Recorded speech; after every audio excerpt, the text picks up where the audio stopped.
Hey everyone, welcome to CLAT point and let's start आज का the Hindu news discussion. चलिए शुरू करते हैं हमारे आज के द हिंदू न्यूज़ डिस्कशन को। 2 आपकी सितंबर है और कल संडे है, तो कल जो हमारा बीते कुछ दिन का सेशंस था वो हम कवर करेंगे और आज के दिन हम आज की न्यूज़ आर्टिकल्स देखने वाले हैं जो भी इंपॉर्टेंट हैं। ठीक है, तो चलिए फिर बिना समय गवाए शुरू करते हैं। देखो, सबसे पहला आर्टिकल जो है ना वो है हमारा द हिंदू का ही। Government panel to study simultaneous polls to Lok Sabha in state assemblies. तो पहले तो पैनल क्या है कहानी, वो एक अलग बात है। आपको ये पता होना चाहिए कि साइमल्टेनियस पोल का जो कॉन्सेप्ट है ना, आखिर में ये है क्या। इसको देखो, मैं आपको समझाने के लिए ऐसे समझाता हूँ कि आप ये समझो कि देखो, आज की डेट में भी लोकसभा के इलेक्शन है नेक्स्ट ईयर, ठीक है। उसके बाद 1 साल बाद उत्तर प्रदेश में इलेक्शन आ जाएंगे, फिर कुछ समय बाद किसी और स्टेट में इलेक्शन आ जाएंगे। तब होता क्या है ना, जो पॉलिटिकल पार्टीज होती हैं इनका पूरा जो फोकस रहता है ना वो अलग अलग स्टेट के इलेक्शंस पे रहता है। जैसे प्राइम मिनिस्टर मोदी जी हैं, वो अभी 2024 के इलेक्शन के लिए प्रचार करेंगे, फिर किसी स्टेट में जब इलेक्शन होगा तो वो बीजेपी के लिए वहां प्रचार करेंगे। तो थोड़ा बहुत डाइवर्जन हो जाता है पॉलिटिकल पार्टीज का काम करने में। तो साइमल्टेनियस पोल का कॉन्सेप्ट ये है कि जितने भी लोकसभा हैं और जितने भी स्टेट हैं सबके इलेक्शन एक साथ करा दो। जैसे कि जब प्राइम मिनिस्टर का इलेक्शन हो उसी समय स्टेट में चीफ मिनिस्टर का भी इलेक्शन हो जाए, जिससे कि पूरे 5 साल में एक ही बार इलेक्शन हो हमारी कंट्री में और इलेक्शन का माहौल एक ही टाइम पे हो। क्योंकि अभी क्या होता है कि हर साल कहीं ना कहीं इलेक्शन का माहौल आता रहता है, तो पॉलिटिकल पार्टीज जो है ना वो ढंग से काम नहीं कर पाती, उनके दिमाग में इलेक्शन का ही कॉन्सेप्ट चलता रहता है। तो साइमल्टेनियस इलेक्शन ऐसा नहीं है कि ये पहली बार कोई किसी ने कहा है कि करना है, ये बहुत पहले से बात चल रही थी। लेकिन इसमें प्रॉब्लम क्या है, देखो सबसे पहली जो प्रॉब्लम अभी आने वाली है ना वो ये आने वाली है कि काफी सारे स्टेट के इलेक्शन को लोकसभा के इलेक्शन से मैच कराना पड़ेगा। तो उसमें क्या होगा, उस स्टेट में जो चीफ मिनिस्टर है ना उनकी टर्म या तो कम करनी होगी या थोड़ी ज्यादा करनी पड़ेगी। जैसे कि एक एग्जांपल ले लेते हैं, कोई स्टेट है जिसका नाम है एक्स, ठीक है, वहां पे 2025 में इलेक्शन होने थे, ठीक है, चीफ मिनिस्टर के, पर लोकसभा के इलेक्शन 2024 में है। तो अब उसके वहां पे जो 2025 का इलेक्शन है उसको 2024 में कराना पड़ेगा। मतलब वहां के जो चीफ मिनिस्टर है उनका टेन्योर 1 साल कम हो जाएगा। गारंटी नहीं है ना कि नेक्स्ट इलेक्शन में वही जीत के आएंगे। तो ये एक प्रॉब्लम रहती है जिसकी वजह से स्टेट जो है ना इस पर अपनी कंसेंट नहीं दे रहे हैं। तो ये वाली चीज है, ठीक है। बाकी एक अच्छा कॉन्सेप्ट है, अगर ये हो जाता है तो ये अच्छा ही होगा इन फ्यूचर, क्योंकि इलेक्शन मुझे भी ऐसा लगता है कि 5 साल में एक बार होने चाहिए सभी पूरे कंट्री के अंदर। उसमें क्या रहेगा ना कि इलेक्शन का माहौल एक ही टाइम पे रहने वाला है। और दूसरी चीज देखो, जो पॉलिटिकल पार्टीज हैं कुछ वो इसके अगेंस्ट में इसलिए हैं, वो ये कह रही है कि इससे ना वोटर्स का दिमाग जो है थोड़ा सा कंफ्यूज हो सकता है और वो वोट देने में जो मतलब गलत कर सकते हैं। जैसे अभी क्या होता है ना, जब स्टेट के इलेक्शन अलग होते हैं तो आदमी जो है ना स्टेट में अपने हिसाब से वोट देता है और फिर वो सेंटर के लिए जब इलेक्शन होते हैं तो वो अलग सोच के देता है। तब आदमी ये सोचता है कि चलो यार हम देश का पीएम किसे चाहते हैं, और स्टेट का जब इलेक्शन होता है तो वो ये सोचता है कि चलो चीफ मिनिस्टर किसे चाहते हैं। पर जब दोनों इलेक्शन साथ में होंगे ना तो फिर वो कहीं ना कहीं इस वजह से भी वोट दे सकता है कि चलो हम स्टेट में ये दे रहे हैं तो सेंटर में भी दे देते हैं, या सेंटर में दे रहे हैं तो स्टेट में भी दे देते हैं। मतलब ये भी एक इसके पीछे लॉजिक दिया जा रहा है बहुत सारी पॉलिटिकल पार्टीज के द्वारा जो इसको अपोज कर रहा है, ठीक है। अभी ये न्यूज क्या है, रामनाथ कोविंद जी जो हमारे फॉर्मर प्रेसिडेंट हैं, इनके अंडर में एक पैनल बनाया जा रहा है जो ये डिस्कस करेगा, स्टडी करेगा कि साइमल्टेनियस पोल्स जो लोकसभा स्टेट असेंबलीज में लाने की सोची जा रही है वो किस हद तक करा जा सकता है, क्या फायदे हैं क्या नुकसान है। देखो अभी तो नहीं होने वाला ये, बट नेक्स्ट टू नेक्स्ट जो लोकसभा के इलेक्शन होंगे ना, नेक्स्ट टू नेक्स्ट मतलब 2024 के बाद वाले, उसमें इसको लाया जा सकता है, ठीक है, क्योंकि ये है काफी समय से पेंडिंग। इसके बाद देखो एक न्यूज आ रही है उत्तर प्रदेश से, वो आ रही है कि man found dead eight ministers residence, police recover pistol. जो पिस्टल है ना वो जो मिनिस्टर है उनके बेटे की ही है, और ये जो इंसान जिनकी मृत्यु हुई है वो उनके बेटे का फ्रेंड था। अभी इसमें जो न्यूज आ रही है वो ये आ रही है कि भाई वो मिनिस्टर कह रहे मेरा बेटा घर में मौजूद ही नहीं था जब ये चीज हुई है। तो इस तरीके की न्यूज है। लखनऊ के मंत्री के घर में हुई हत्या, केंद्रीय मंत्री कौशल किशोर के घर पर बेटे विकास के दोस्त की हत्या, पिस्तौल बरामद। लेट्स सी क्या है, इन्वेस्टिगेशन होने देते हैं, देखते हैं क्या होता है। बाकी बहुत सारी बार इधर उधर घुमा भी दी जाती हैं चीजें, तो वी होप इसमें क्लियर कट डिसीजन आए या क्लियर कट इन्वेस्टिगेशन हो। इसके बाद SC student dies by suicide at IIT Delhi hostel, second incident in 2 month. तो देखो आईआईटी दिल्ली में ना ये बहुत प्रॉब्लम, सिर्फ आईआईटी दिल्ली की बात नहीं है, इंडिया के बहुत सारे आईआईटीज में ना ये प्रॉब्लम अभी देखने को मिल रही है कि सुसाइड के केसेस आ रहे हैं, और सिर्फ IITs क्यों बोलूँगा, बहुत सारे कॉलेजेस में। जैसे कि अगर आप लॉ फ्रेटर्निटी से हैं तो आपने ये न्यूज़ पढ़ी होगी, HNLU के गर्ल्स वॉशरूम के अंदर एक लड़की ने अपने आप को बंद करके पॉइजन खा के सुसाइड कर लिया। अभी जल्दी, आई थिंक 8-10 दिन पहले की बात है। हमारे काफ़ी सारे स्टूडेंट HNLU में जो हैं वो बता भी रहे थे कि कॉलेज को वेकेंट करा दिया गया है, सबको घर भेज दिया गया है मिड सीजन में। तो ये यहाँ पे ये न्यूज़ थी। तो कहने का मतलब ये कि क्यों ऐसा हो रहा है, क्या प्रॉब्लम्स हो रही हैं हॉस्टल के अंदर, या क्या ऐसी प्रॉब्लम्स हैं जिसकी वजह से आज का यूथ जो है इस तरीके कदम उठा रहा है। मतलब we can not even think about it कि उनके पेरेंट्स पे क्या बीत रही होगी, जो इंडिया के इतने रेपुटेड कॉलेज या अच्छे कॉलेजेस में पढ़ने के लिए जाते हैं, या कोई नॉर्मल कॉलेजेस में भी पढ़ने के लिए जा रहा है, तो पेरेंट्स और घर वालों की एक्सपेक्टेशन होती है कुछ अच्छा करेंगे, बड़ा करेंगे, फिर इस तरह की चीज़ें होती हैं। तो लेट्स सी, इसमें भी देखो अभी रीज़न तो सामने नहीं आया, पर्सनल रीजंस कुछ बताए जा रहे थे HNLU वाले में, और यहाँ वाले का मैंने इतना भी डिटेल में पढ़ा नहीं है कि क्या रीज़न था।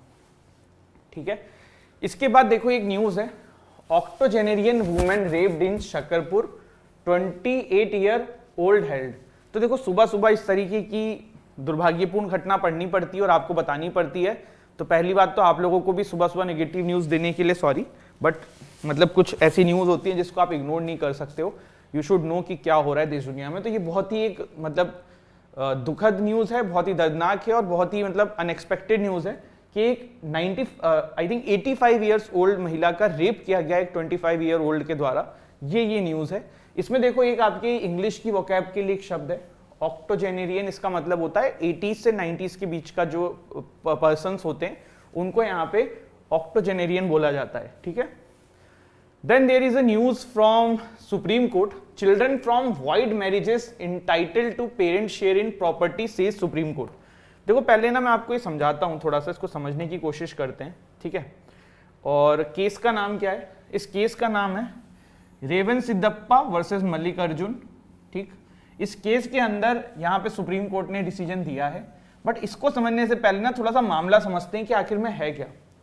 देखो हमारे देश में जो हिंदू, आपको पता होगा हिंदू मैरिज एक्ट है, ठीक है, जो 1935 है, उसके बेसिस पे काफी सारा सक्सेशन एंड एवरीथिंग चलता है। पहले तो समझ लो वॉइड एंड वॉइडेबल मैरिज क्या होता है। वॉइड एंड वॉइडेबल मैरिज का बेसिक कॉन्सेप्ट ये होता है कि ये मैरिजेस स्टार्टिंग से, जैसे शादी हो रही है वहीं से ही मतलब नल एंड वॉइड है, मतलब इसकी कोई वैल्यू नहीं है। इसके कुछ एग्जांपल्स ले लो। There are 6-7 type of marriages जो हमारे हिंदू मैरिज एक्ट में अलाउड नहीं है। उसको बोलते हैं प्रोहिबिटेड डिक्री। डिक्री मतलब किसी ने अपने सगे भाई बहन से शादी कर ली, मतलब जस्ट हाइपोथेटिकल सिचुएशन में आपको बता रहा हूं। या bigamy is not allowed in Hindu marriages. ठीक है, तो किसी बंदे की ऑलरेडी एक वाइफ है और उसने दूसरी शादी कर ली, तो दूसरी वाली जो शादी है वो वॉइड इनिशिएट है, मतलब वो शादी मान्य ही नहीं है, वो स्टार्टिंग से ही वॉइड है। तो ये वाली बात होती है। अब होता क्या था कि ऐसी शादियों से अगर किसी को बेबी होता है तो उसको ना सिर्फ उतना राइट रहता है प्रॉपर्टी का जितना पेरेंट ने खरीदा है। एंसेस्टर प्रॉपर्टीज में उसका राइट नहीं रहता है। According to section 16 sub clause 3 of Hindu marriage Act 1935, ये कहता है कि भाई जो पेरेंट्स है ना, उसकी प्रॉपर्टी उसने जो खरीदी है वो प्रॉपर्टीज पे राइट है ऐसे बच्चों का भी, लेकिन जो एंसेस्ट्रल प्रॉपर्टीज है ना उस पे उनका राइट नहीं है, जो वॉइड एंड वॉइडेबल मैरिजेस के थ्रू बच्चे आ रहे हैं, पैदा हो रहे हैं। बट अब ये केस था कोर्ट के अंदर by the name of Revan Siddappa versus Mallikarjun. इस केस के अंदर जो पेटिशनर थे उन्होंने ये कहा था कि भाई हमारा एंसेस्टर प्रॉपर्टी में क्यों नहीं राइट है, ये तो हमारे साथ भेदभाव है। जब आप ये कह रहे हो कि सेक्शन 16 सब क्लॉज 3 डिस्क्रिमिनेशन खत्म करता है, वो ये कहता है कि भाई अगर कोई वॉइड एंड वॉइडेबल शादी के थ्रू भी कोई बच्चा हो रहा है उसको भी प्रॉपर्टी राइट है, तो फिर ये इस तरीके का डिस्क्रिमिनेशन क्योंकि एंसेस्ट्रल प्रॉपर्टीज में नहीं है और जो प्रॉपर्टी पेरेंट्स ने खरीदी है उसमें है। तो सुप्रीम कोर्ट ने अपनी सुनवाई करते हुए फैसला दे दिया है कि children from void marriages entitled to parent share in property, ancestral properties में भी पेरेंट्स के शेयर में ऐसे बच्चों का आपका राइट रहेगा। ऐसे लॉ जहां पे मिताक्षरा लॉ चलता है, हिंदू मैरिज एक्ट या फिर हिंदूज लॉ का जो मिताक्षरा लॉ है, अब ये आप जब फैमिली लॉ कॉलेज में पढ़ोगे ना तब समझोगे, बस अभी एक टर्म ध्यान रख लो, मिताक्षरा लॉ जहां जहां पे एप्लीकेबल है। आज की डेट में मोस्ट ऑफ द इंडिया के स्टेट्स में मिताक्षरा लॉ जो है वो इंक्लूडेड मतलब यूज किया जाता है, एक्सेप्ट वेस्ट बंगाल एंड असम। ठीक है, हिंदू लॉ में जो मिताक्षरा लॉ है वो मोस्ट ऑफ द स्टेट्स में चलता है एक्सेप्ट वेस्ट बंगाल एंड आसाम। तो ये 2 स्टेट्स के नाम ध्यान रखना अगर आ जाए एग्जाम में, वेस्ट बंगाल और आसाम में ये यूज नहीं होता है। अब बात करते हैं क्या हुआ, मैंने आपको पूरा समझा दिया है, जल्दी से एक बार इसको समझ लेते हैं। सेल्फ एक्वायर्ड प्रॉपर्टी जो पेरेंट्स की थी उसमें पहले राइट होता था, बट एंसेस्ट्रल प्रॉपर्टी में राइट नहीं होता था। इस केस के वर्डिक्ट में सुप्रीम कोर्ट ने ये बात कह दी है कि भाई अब आपका जो है वो एंसेस्ट्रल प्रॉपर्टी में भी राइट रहेगा, ठीक है। वॉइड एंड वॉइडेबल शादी के थ्रू जो बच्चे होंगे, आई थिंक 3 जजेस की बेंच थी। The Supreme Court on Friday held the child born by warden family, ठीक है। 3 जज की बेंच थी, चीफ जस्टिस DY चंद्रचूड़ भी इस बेंच में थे, ठीक है। इसके अलावा तो काम का है नहीं इतना कुछ इसमें। चलिए बढ़ जाएं आगे, बढ़ लेते हैं। PM Modi arrives in Greece on first prime ministerial visit in 40 years. देखो प्राइम मिनिस्टर मोदी जी भारत आ गए हैं G20 के लिए, लेकिन उससे पहले ना जब वो आ रहे थे तो उन्होंने ग्रीस का विजिट किया था। और ग्रीस कंट्री का विजिट जो है ना वो इतना इंपॉर्टेंट क्यों हो गया, इतना न्यूज में क्यों हो गया, पिछले 40 साल में ना ग्रीस से कोई हेड हमारे यहाँ पे आया है, ना हमारा कोई हेड ग्रीस में गया है। तो लास्ट 40 ईयर्स ना this is one of the most high profile visit of any leader into the Greece, या ग्रीस का भी कोई लीडर मिला हो तो यही ऐसी बात हुई है, ठीक है। ग्रीस के प्राइम मिनिस्टर हैं काइकोस मिस्टोकिस, ठीक है। देखो ग्रीस से कुछ भी हम समझे ना, पहले तो ग्रीस से हमारा नाम किस चीज पे आता है, आप सभी ने अलेक्जेंडर का नाम सुना होगा ना, कहां से आए थे वो, ग्रीस से ही आए थे, ठीक है। और हम प्लूटो का नाम सुनते हैं या एरिस्टोटल का नाम सुनते हैं, बहुत बड़े बड़े फिलोसफर्स के नाम सुनते हैं, तो वो ग्रीस के पुराने फिलोसफर्स होते हैं। ग्रीस देखो ऐसी कंट्री मानी जाती थी जहां पे पढ़ने के ऊपर, रिसर्च करने के ऊपर बहुत जोर दिया जाता था। तो वहां पे ना जो बहुत सारे लोग बहुत विद्वान निकले हैं, जैसे कि एरिस्टोटल, ये सब इन्होंने अपने फिलोसफीज दी थी। अगर आपने सोशलॉजी या ये सब पढ़ा होगा या कॉलेज में पढ़ोगे तो वहां पे आपको इनके बारे में पढ़ना पड़ेगा, ठीक है। ग्रीस का लोकेशन देख लो, तो ये आपका यूरोप में ग्रीस है, और यहां भी आप देख सकते हो दिस इज क्या, ग्रीस, ठीक है।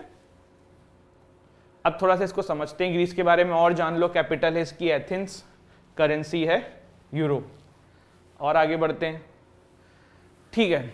अब हम इस पूरे मामले को समझने की कोशिश करते हैं कि क्या क्या आउटकम्स निकला और क्यों ये ग्रीस वाली विजिट जो है वो इतनी इंपॉर्टेंट थी। तो पहली चीज की, पिछले 40 साल में पहली बार किसी देश के हेड ने वहां पे विजिट किया है, या उनके देश का हेड भी हमसे मिला है, ठीक है।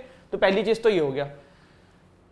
फिर दोनों ही कंट्रीज ने कहा कि वो स्ट्रेटेजिक पार्टनरशिप पे ध्यान देगी। इंडिया एंड ग्रीस के बीच में काइंड ऑफ MOU साइन हुआ है। स्किल्ड माइग्रेशन पे ध्यान देंगी। स्किल्ड माइग्रेशन मतलब हमारे यहाँ से स्किल्ड बंदे वहां पे जाएंगे, अगर जाएंगे तो उसमें ईजी करी जाएगी प्रोसेस, और अगर उनके यहाँ से हमारे यहाँ आएंगे तो प्रोसेस ईजी करी जाएगी, ठीक है।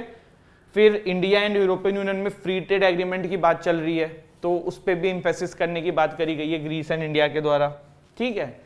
कनेक्टिविटी बेटर करी जाएगी। देखो फिलहाल जो है ग्रीस के लिए भारत की कनेक्टिविटी इतनी अच्छी नहीं है, मतलब फ्लाइट्स कम होंगी या जो भी कनेक्टिविटी की बात हो रही है, तो उस पर ध्यान दिया जाएगा। देखो ग्रीस में भारत का आदमी ज़्यादा जाता किस लिए, तो मोस्ट ऑफ द जो जनता जाती है वो आपके टूरिज्म के पर्सपेक्टिव से जाती है, ठीक है। क्योंकि ग्रीस जो है ना वो एंशिएंट टाइम का काफ़ी सेंटर रहा है, तो उसमें बहुत सारी चीज़ें हैं वहाँ पे, तो एज ए टूरिस्ट स्पॉट बहुत जाया जाता है यहाँ के लोगों के द्वारा वहाँ पे। तो यही सब चीज़ें हैं। और देखो एक और चीज़ है यार, ग्रीस और इंडिया में ना एक चीज़ कॉमन है, क्या है कि हम दोनों की ही टर्की से नहीं बनती है। देखो दुश्मन का दुश्मन, दोस्त का दुश्मन, आपका भी दुश्मन वाला तो सुना है, लेकिन अगर किसी बंदे का कोई दुश्मन है, क्या बोलते हैं कि दुश्मन का दुश्मन आपका दोस्त, ऐसे बोलते हैं ना। तो देखो इंडिया की भी टर्की से नहीं बनती है, ग्रीस की भी टर्की से नहीं बनती है। टर्की की ग्रीस से क्यों नहीं बनती है, उसके पीछे रीजन देखो। एक तो ये है कि ये जो आपका एजियन सी है ना, इसको लेके दोनों कंट्रीज में विवाद है, मेडिटेरियन लाइन को लेके। और दूसरा रीजन जो है ना वो आपका है, यहां बताता हूं मैं आपको, there is a place Cyprus, इस पे ना टर्की का कंट्रोल है। ग्रीस इस पे आवाज उठाता है कि भैया क्यों है, टर्की क्यों इस पे कंट्रोल करता है। तो टर्की और ग्रीस की बिल्कुल आपस में नहीं बनती है। तो वही वाली बात है कि इंडिया की भी टर्की से नहीं बनती है। टर्की जो है हमारे अगेंस्ट में काफी आवाज उठाता रहता है, पाकिस्तान का सपोर्ट करता है, जितने वर्ल्ड के फोरम्स हैं वहां पे इंडिया के अगेंस्ट में स्टेटमेंट्स देता है, इंडिया की बुराई करता है। तो इसीलिए इंडिया और टर्की की भी नहीं बनती है, और ग्रीस और टर्की की भी नहीं बनती है। तो वही वाली बात है कि इस वजह से दोनों ही कंट्रीज के बीच में बेटर रिलेशन किए जा सकते हैं। तो ये भी एक इसमें कॉमन पहलू है दोनों कंट्रीज के बीच में, ठीक है। तो ये आज हमने क्या क्या देखा, सबसे पहले हमने लास्ट में आर्टिकल देखा ग्रीस और इंडिया का। प्राइम मिनिस्टर मोदी जी 40 ईयर्स के बाद यहाँ पे गए थे, ठीक है। इनके जो हेड, इनका नाम है काइरिकस मिस्टोकिस और एथेंस इनकी कैपिटल है। फिर हमने अभी सुप्रीम कोर्ट का एक वर्डिक्ट आया है उसके बारे में जाना। Children from void marriages entitle to parent share in property से सुप्रीम कोर्ट। इसके बाद हमने एक मतलब देश दुनिया वाली न्यूज़ है, ये एग्जाम के लिए नहीं है, ये भी देश दुनिया वाली न्यूज़ है, ठीक है, ये भी देश दुनिया वाली ही न्यूज़ है। और फिर then government panel to study simultaneous polls to Lok Sabha in state assemblies, उसमें रामनाथ कोविंद जी जो है इसको हेड करने वाले हैं। और साइमल्टेनियस पोल्स क्या होती है ये भी मैंने आपको बता दिया है, ठीक है। तो ये था हमारा आज का सेशन। और कल संडे है हमारा। बेसिकली संडे में सेशंस नहीं होते थे, लेकिन कल हमारा सेशन होगा क्योंकि पिछले 4-5 दिन के काफ़ी सारे आर्टिकल्स रह गए हैं। तो कल हम एक सेशन करेंगे, उसमें सारी चीज़ें कवर कर लेंगे, तो आप लोगों को परेशान होने की ज़रूरत नहीं है। इसके अलावा देखो आपके एग्ज़ाम जो है ना बहुत पास में आ चुके हैं, थोड़ा सा अपना एफर्ट और बढ़ाओ। मॉक टेस्ट अगर देते हो तो उसको देते रहो, अगर कम दे रहे थे तो अब तो मतलब कोई ऑप्शन ही नहीं है इधर उधर होने का, अब तो फुल एंड फुल देना ही है। हर हफ्ते में एक मॉक दो एटलीस्ट, ठीक है। तो ये सब चीज़ें करो क्योंकि आपको ना अब नहीं पता पड़ेगा। देखो इधर का समय निकल गया, लेकिन यहाँ से ना अगर आपने मेहनत नहीं करी तो आपको पता भी नहीं पड़ेगा और चुटकियों में समय निकल जाएगा। और जब समय निकलेगा ना तो फिर कुछ ऑप्शन नहीं बचता है। वो there is a very famous कहावत कि समय के ऊपर ही है कि आज अगर आपने समय की रेस्पेक्ट नहीं करी तो कल आपको समय रेस्पेक्ट करना सिखा देगा, ठीक है। तो मतलब इसका मतलब क्या, इसका मीनिंग क्या है? इसका मीनिंग ये कि यार आज आपको टाइम की वैल्यू नहीं है कि हमारे 2 महीने 3 महीने रह गए पेपर के, हम पढ़ाई कैसे करें, क्या करें, ठीक है। मत करो, मेहनत मत करो, पूरा एफर्ट मत डालो। दिसंबर में जब पेपर निकल जाएगा, आपका एग्जाम में एनएलयू नहीं मिलेगा, टॉप एनएलयूज नहीं मिलेंगे, फिर आप मुंह देखोगे एक दूसरे का, फिर प्राइवेट कॉलेजेस पूछोगे, ये करोगे वो करोगे। मैं ये कह रहा हूँ सिलेक्शन होना ना होना, मैं हमेशा ही कहता हूँ कोई मतलब नहीं है। मैं तो ये कभी भी किसी स्टूडेंट को इस चीज़ से जज ही नहीं करता कि आपका सिलेक्शन हुआ कि नहीं हुआ। मेरा ये है कि यार आप मेहनत करो, ठीक है, अच्छे से हार्डवर्क करने की शक्ति रखो अपने अंदर। और हार्डवर्क भी ऐसा नहीं कि बिल्कुल लगे ही जा रहे हैं, हार्डवर्क विद स्मार्ट वर्क करना है, ठीक है। जैसे यार ये पहाड़ है, ठीक है,